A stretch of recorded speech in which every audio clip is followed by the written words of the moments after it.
제가 여러분 질문 하나 드릴까요? 여러분 생각에 지금 이 예배를 드리기 위해 몇 분이나 수고하고 있다고 생각하십니까? 몇 명이 이 예배를 드리기 위해 수고하고 있을까요? 저도 제대로 정확히 물어보고 세보진 않았어요. 대충 한번 말해 볼게요. 우선 예배 안내자가 밖에도 있고 안에도 있습니다. 한 서너 명 될 거예요. 월별로 원래는 돌아가면서 이제 두 분이 세워집니다. 이번에는 예배부장님이 같이 하게 돼서 좀 줄었지만 월별로 2명씩 한 부부가 안내를 하니까 약 한 5, 6명 정도 최소한 예배부 안에서 이제 섬기게 될 겁니다. 찬양과 음향을 담당하는 분들 오늘 좀 많이 빠지셨어요. 왜냐하면 이 유사 증상들, 열도 있고 기침이 있는 분들이 있어서 좀 빠지셨는데 이분들이 오늘만 해도 벌써 5분, 그리고 원래 6분, 7분 이렇게 함께 섬기고 있습니다. 예배를 위해서 주중에 연락을 담당하시는 분이 한 분 계시고요. 기도와 헌금 담당이 한 분씩 2분 또는 3분 이렇게 됩니다. 특송을 하죠. 오늘은 여러분이 하셨지만 특송을 하게 되면 한 분이나 2분이 또 찬양과 또 반주로 같이 수고하고 섬겨주게 될 것 같고요. 새가족부에서 이제 안내와 교육을 위해서 3, 4명 정도가 같이 또 애쓰고 늘 수고해 줍니다. 새가족부에서 앞에서 이제 안내를 담당하시게 되면 다시 또 한두 분 늘어날 거고요. 네, 출석 체크를 위해서 수고하시는 분들도 있습니다. 이전 코로나 때문에 다 이름 적어서 주소 전화번호 적어서 보고해야 되거든요. 그러시는 분들도 필요하고요.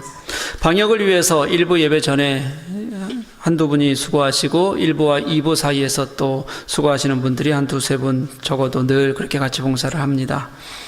이 꽃과 예배 환경을 맞추기 위해서 또 애쓰시는 분이 있고요. 또 영상을 위해서 촬영하고 업로드하기 위해서 애쓰시는 분이 있습니다. 제가 대략 봤더니 주일날 예배를 섬기기 위해서 수고하는 인원이 적게는 약 한 30명에서 많게는 한 40여 명 정도가 그렇게 주일 예배 한 번을 위해서 섬기고 있습니다. 이분들이 때로는 예배 전에도 하고 또 주 중에 섬기는 분들도 있고 예배 후에 섬기는 분들도 있고 예배에 같이 함께 하시는 분들도 있고 집에 가서 섬기시는 분들까지 하면 그렇게 많이 있어요. 요즘은 찬양대가 설 수 없어서 그렇지 찬양대가 서게 되면 또 한 20여 분 찬양대가 서게 되겠죠. 그럼 예배자로 같이 섬기시는 분들이 또 한 20여 명 넘어가니 약 한 50명에서 60여 명 가량이 되는 겁니다. 매주일 예배가 이런 수고가 없으면 사실은 예배가 진행되고 잘 드려지지 못한다는 뜻이 됩니다. 게다가 성찬식이나 또 세례식이 있고 또 오늘처럼 특별 예배가 있으면 이렇게 함께 준비하시는 분들이 또 여럿이 그만큼의 손길이 더 늘어나게 되는 것이 우리 예배라고 생각하시면 돼요. 어떠세요, 여러분? 여러분들이 생각할 때 예배 한 번을 위해서 이렇게 많은 사람들이 곳곳에서 수고하고 있다, 그렇게 생각해 보셨어요?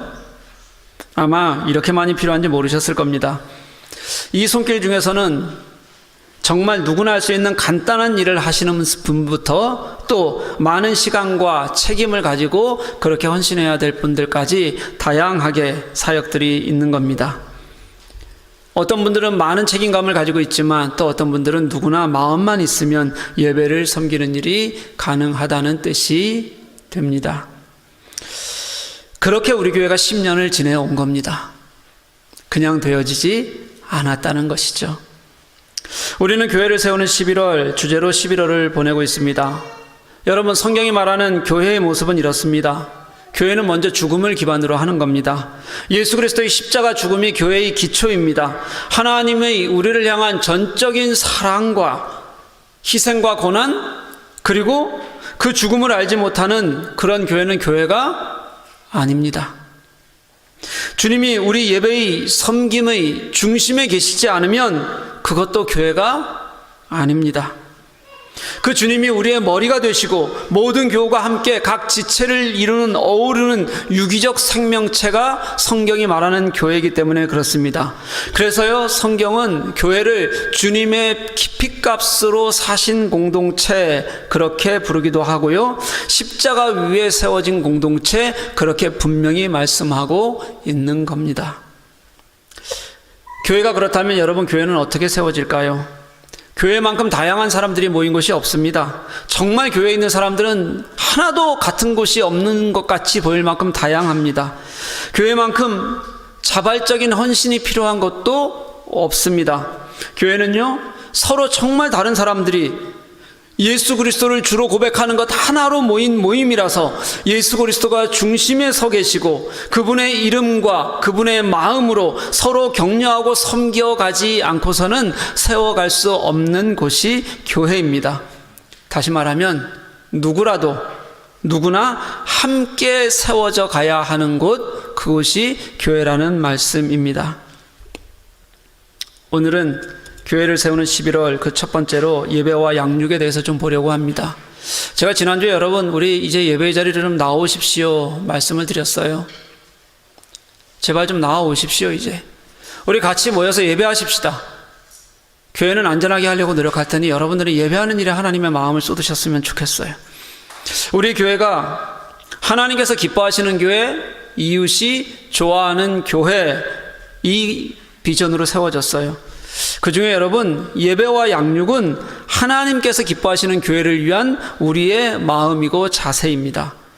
인간은 누구라도 하나님을 예배하도록 만들어졌습니다. 인간을 창조하신 이유가 하나님을 예배하는 것이었어요. 그냥 단순하게 그게 이유였어요. 우리는 온 인격과 마음으로 진심으로 하나님을 찬양하는 게 우리의 존재 이유의 가장 큰 이유라는 겁니다.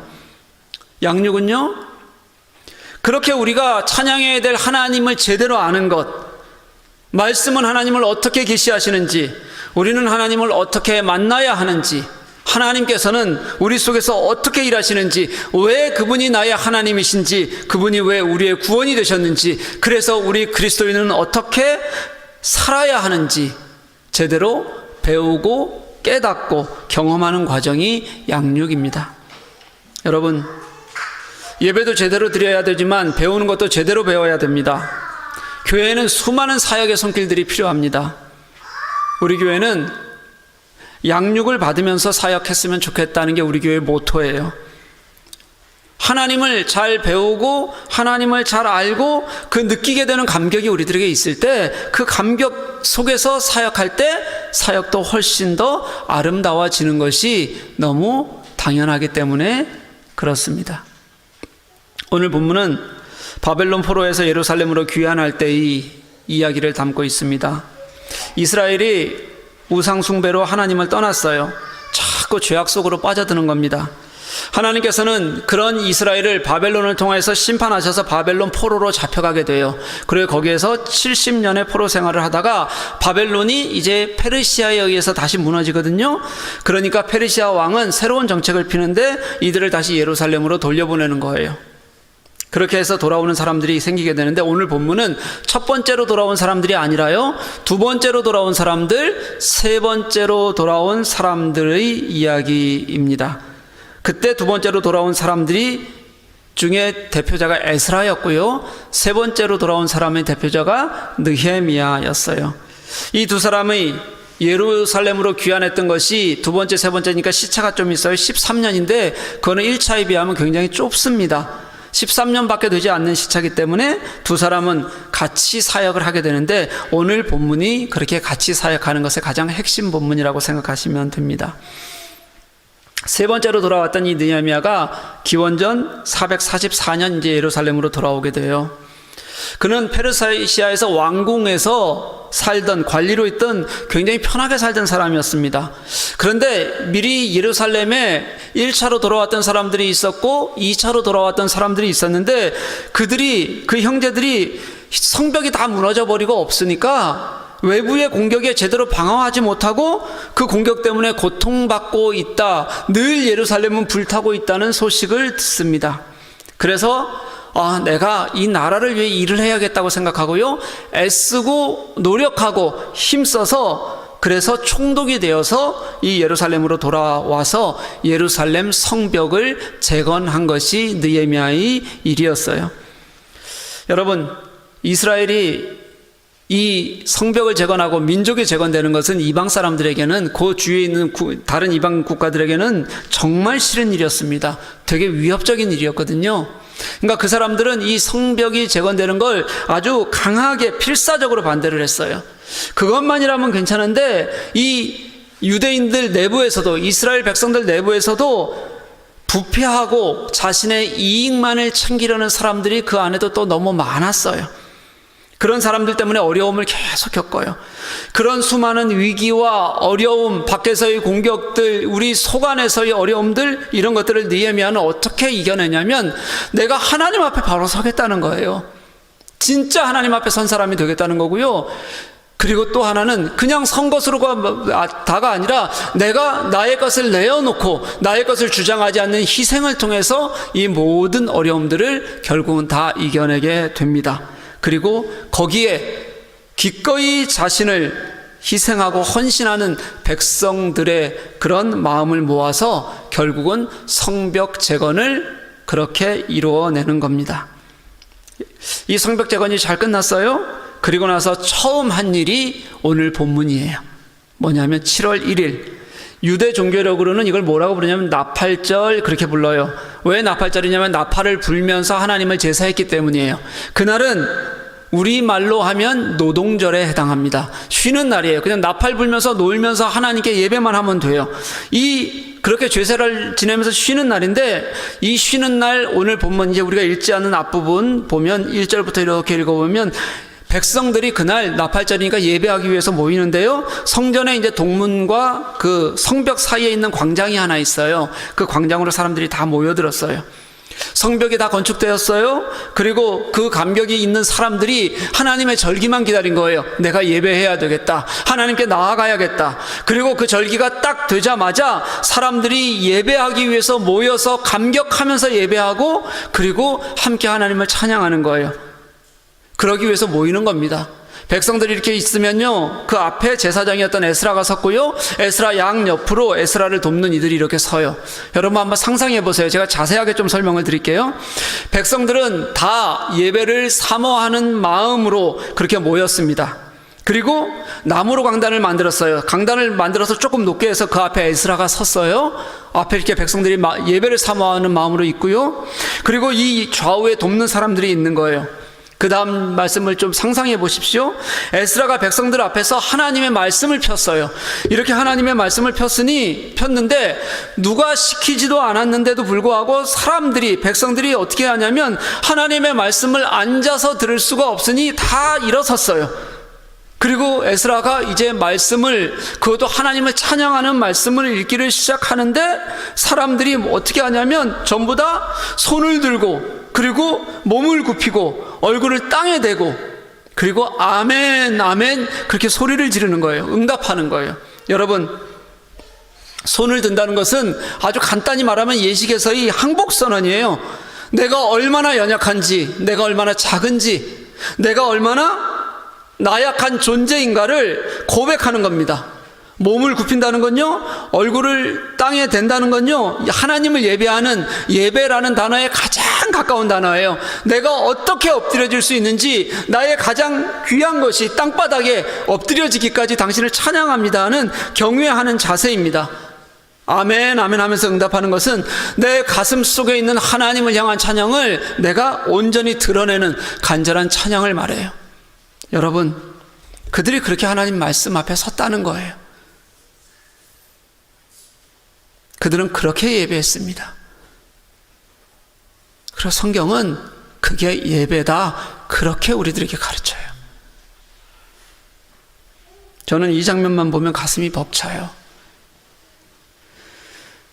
우리가 예배한다는 게 어떤 것인지 너희들이 좀 제대로 알았으면 좋겠다라고 하나님께서 우리들에게 가르쳐 주시는 말씀인 것 같아서 굉장히 귀하게 여겨져요. 이 장면을 읽을 때마다, 그리고 그 그림을 떠올려 보면 상상할 때마다 가슴이 뜨거워지고, 나는 그렇게 예배하는가? 우리는 그렇게 예배하는가? 진짜 예배자인가? 돌아보게 되는 거예요.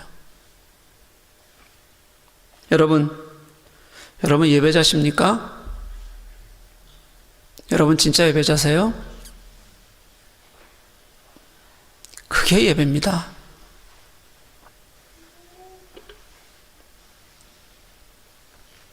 근데 그게 다가 아니에요, 여러분.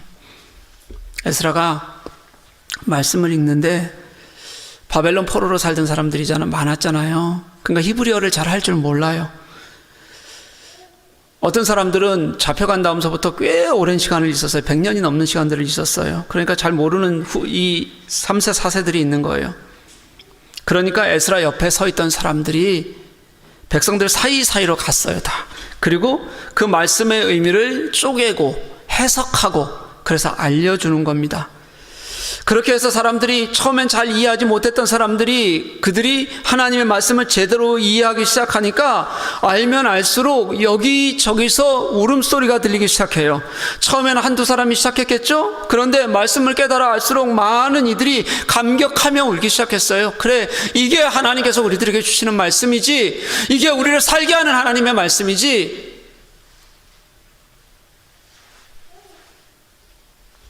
아멘 아멘 하던 그들의 하나님 앞에서 예배하고자 하는 마음은요, 하나님의 말씀을 제대로 깨달아 알고 그 말씀 앞에서 나를 바로 세우는 감격의 눈물로 다 뒤집히게 되는 거예요. 말씀을 깨달은 사람들, 예배의 감격을 회복한 사람들, 오늘 본문은요, 우리의 예배가 어때야 하는지를 너무도 명확하게 보여주는 그런 말씀입니다. 예배는요, 여러분, 정말 경배받으셔야 될 하나님께 나의 온 마음과 정성을 다해서, 신약에서는 예수님께서 뭐라고 말씀하셨냐면 영과 진리로 하나님을 향해서 우리가 할 수 있는 우리의 드리는 마음이에요, 여러분. 그게 어떻게 그냥 대충 왔다 갔다 하면서 할 것 하면서 그저 내 생각에 머물면서 그러면서 내가 여기 앉아 있으면, 집에 앉아 있으면 우리가 예배한다고 그렇게 얘기할 수 있겠습니까? 예배 아니에요.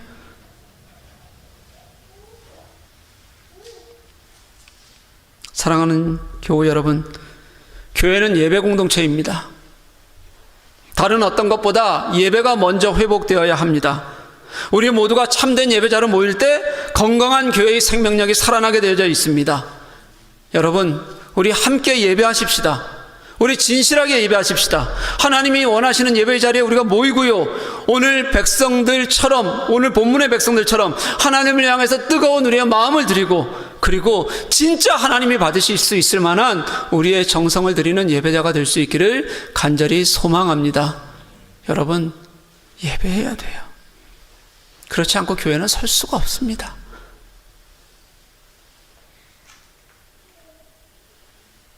그런데 여러분, 오늘 본문의 예배가 가지고 있는 또 하나의 특징이 있어요. 동력입니다. 같이 하는 거예요. 에스라는 느헤미야보다 13년을 먼저 예루살렘으로 왔어요. 그때가 기원전 457년입니다.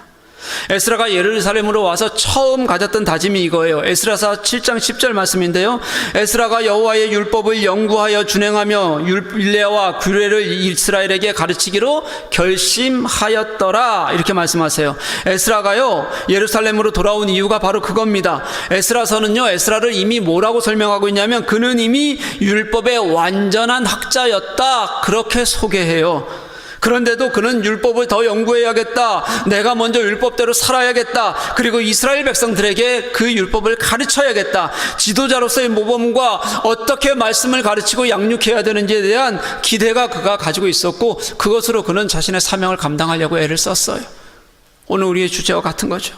그리고요, 그가 예루살렘에 와서 가장 먼저 한 일이 뭐였냐면 레위 사람들을 찾아 나서는 일이었습니다. 율법을 가르치고 규례를 행하고 예배를 회복해야 되는데, 그렇게 돌아온 에스라를 도울 사람이 단 한 사람도 없는 거예요. 단 한 사람도.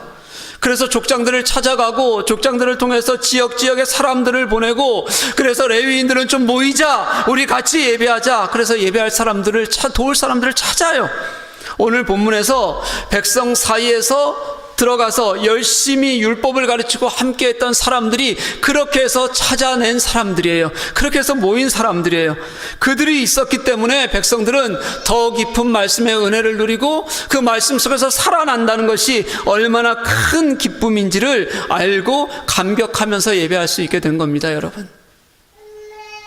그렇게 동역하는 자들이 없었다면 백성들은 예배하고자 하는 마음이 있고 아멘 아멘 하는 감동은 있었지만 말씀을 제대로 받고 온 백성이 하나님 앞에서 울며 통곡하며 회개하고 우리가 어떻게 하나님 앞에서 살아야 할지에 대해서 그렇게 애쓰는 간절한 예배는 아마 없었을 거예요. 그것뿐이 아닙니다. 오늘 동역의 의미는 느헤미야와 에스라에게서도 잘 드러나요. 오늘 예배가 이제 눈물에서 축제로 뒤로 가면 변하게 되는데요. 느헤미야도 그렇고 에스라도 그렇고 같이 돕던 레위인들도 그렇고 하나가 되어서 백성들을 다독이는 거예요. 야, 오늘 얼마나 좋은 날이냐. 우리 같이 즐거워하자. 그러면서 느헤미야는요, 자신이 엄청 많은 것들로 축제의 음식을 만들어서 그렇게 그들과 나누게 돼요. 헌신하는 거죠. 에스라는 이미 13년 전에 온 사람이에요. 예배 회복을 위해서요. 느헤미야는 13년 늦게 총독으로 왔어요. 그는 성벽 건축하는 게 그의 역할이었어요. 역할이 달랐어요. 그런데 자신의 일이 마무리되고 나자 에스라는 예배의 회복을 위해서 온 그 사람, 그 에스라와 함께 느헤미야는 함께 마음을 가지고 함께 동역하는 겁니다. 그 둘이 함께 했더니, 하나님을 찬양했더니, 함께 마음을 모았더니, 같이 백성을 섬기는 일에 온전히 함께 동역했더니, 그랬더니 예배가 회복되고, 그랬더니 많은 사람들이 하나님의 마음으로 회복되는 놀라운 역사가 그 백성들 사이에 일어나게 된 거예요. 사랑하는 여러분, 교회는 목사 한 사람으로 아무것도 할 수 없는 그런 곳입니다. 정말 보이지 않는 곳에 세심한 많은 동역자들이 있어서 교회는 생명력 있게 서게 됩니다. 목사는 그래도 여러분들 앞에 오랜 시간 서게 되고 무엇인가 하는 것 같으니 대면하는 거 하니까 뭔가 하는 것 같지만 정말 보이지 않는 곳에서 세심하게 수많은 손길들이 있어서 우리가 교회가 세워져 가는 겁니다. 개척교회를 해보면 손길이 얼마나 필요한지를 알게 돼요. 작은 교회도 손길은 다 필요하거든요. 그래서 개척교회를 하다 보면 대부분 사모님들은 피아노 반주를 하는 경우들이 굉장히, 예배 반주하는 경우들이 굉장히 많아요. 언제 사모들은 그렇게 다 피아노 반주를 배웠는지 모르겠어요. 제 아내만 빼고요. 그 다음 목회자 자녀 차례예요. 애가 조금씩 크기 시작하면 이미 목회자 자녀들은 다 반주자의 길로 들어서요. 사람이 없으니까 어떻게든 자녀라도 피아노 가르쳐서 동역자로 삼으려고 애쓰는 거예요. 저희 둘째 아이 예린이도요, 10년 전, 9년 전, 몰라요. 9년 전, 11살 때 수요기도의 반주를 시작해서 지금까지 오랫동안 해요. 지금도 하고 있죠. 처음엔 잘 못하니까 어떻게 했냐면 아는 찬송가, 자기 아는 찬송가만 열심히 다른 집사님께 배워서 그 주에는 우리 3개만 배우자, 3개 배우고 쉬운 거 배워가면서 그러면서 하는 거예요. 섬길 사람이 없으니까 토요기도회가 되면요, 어린아이가 아침에 세수를 해도 눈을 못 떠요. 그 상태에서 출발해서 차에서 깨면서 와서 또 그렇게 토요기도회 아침 새벽 반주를 몇 년을 섬겼어요. 여러분, 아주 충격적인 거 하나 알려드릴까요? 인도자가 어쩔 수 없이, 예배 인도자가 교회 나오지 못할 때 제가 예배 찬양 인도를 했다는 거 아십니까? 단 한 번이지만 여기 우리 교회에서요. 어제 창고 정리한다고 했잖아요. 많은 분들이 오셔서 수고하셨어요. 그래서 몇 시간 안에 다 끝났어요. 참 감사하죠. 뭘 시킬 때마다 몸으로 하는 거 제가 할게요 했던 분들은 왜 안 나타나십니까?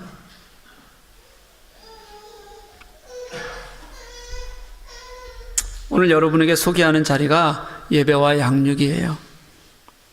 예배부, 예배를 위해서 정말 필요합니다. 예배 안에 어디에나 들어있는 찬양을 담당하는 우리 교회 음악부, 사람을 세우고 그리고 돌보는 목양부, 다음 세대의 예배와 양육을 책임지는 교육부, 아무리 보아도 어디 하나 소홀해야 할 것이 없습니다.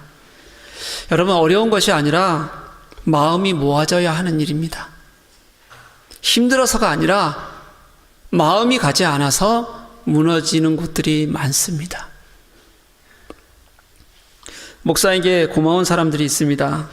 어떤 사람들이냐면 필요할 때, 손길이 필요하고 마음이 필요할 때, 예배의 회복이 필요하고 찬양이 필요할 때, 또 무엇인가 배워야 하고 나누어야 할 때, 그럴 때 옆에 있어주는 사람입니다. 말이 아니라 예수님께서 말 잘하는 사람, 머리 잘 쓰는 사람이 아니라 함께 일하는 실천 공동체를 먼저 모으셨던 것처럼 말이 아니라 손을 맞잡아서 물건을 맞잡아 주고 같은 방향을 향해서 무엇인가 들고 걸어갈 수 있어 주고 지친 팔에 손 하나 얹어서 같이 이렇게 세워주는 사람, 그런 사람이 목사에게는 가장 고마운 사람입니다. 좋은 아이디어는요, 섬김 없이 교회에서는 화만 불러요.